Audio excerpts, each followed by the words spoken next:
seterusnya, poin kita yang ketiga adalah dari segi perniagaan ini bagaimana kita nak kembangkan. Kita masih lagi dalam bentuk ataupun dalam poin kewangan, di mana mungkin kamu hari ini adalah peniaga kecil, kamu ada gerai tepi jalan.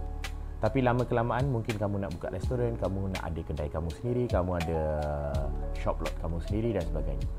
Persoalannya sekarang ni bagaimana kamu nak mengembangkan perniagaan kamu. Caranya mudah, di mana kamu boleh, cara paling senang adalah menerusi berbentuk pinjaman daripada bank. So kalau kamu nak buat pinjaman ini, dokumen kamu ni kena teratur.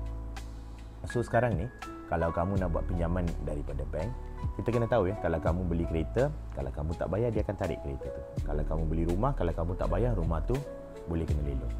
Sekarang ni, kenapa bank nak bagi kamu pinjaman bila tidak ada cagaran, tidak ada garanti yang kamu akan bayar balik duit itu. So biasanya bila ianya melibatkan pinjaman perniagaan, pihak bank adalah lebih cerewet, mereka lebih teliti sebelum mereka memberikan kamu pinjaman.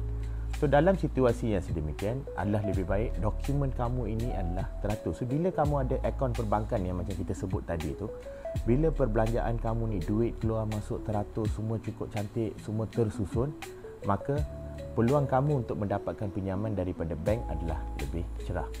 Tetapi ini adalah trend pada zaman sekarang, zaman QR ni, di mana pada kebanyakan masa pembayaran adalah menerusi QR.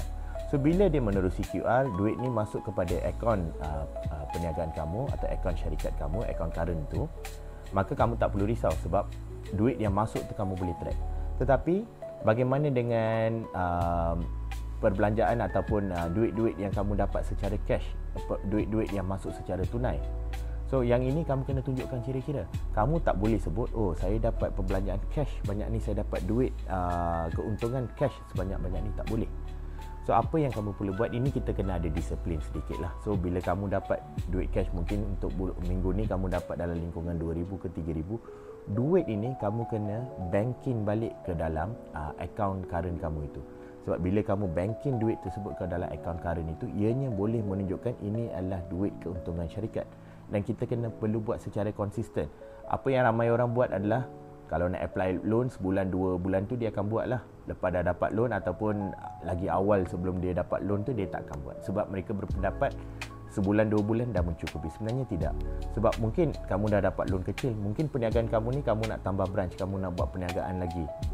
Tetapi sebab kamu hanya simpan rekod untuk 2 bulan, loan kamu yang seterusnya mungkin tak akan lepas. Ataupun kamu nak buat pembiayaan yang lebih tinggi, mungkin kamu tak akan dapat. So untuk hari ini, sekian saja daripada saya. Kita bersambung semula dengan topik yang sama tapi dengan poin yang lain pada minggu yang akan datang. Terima kasih.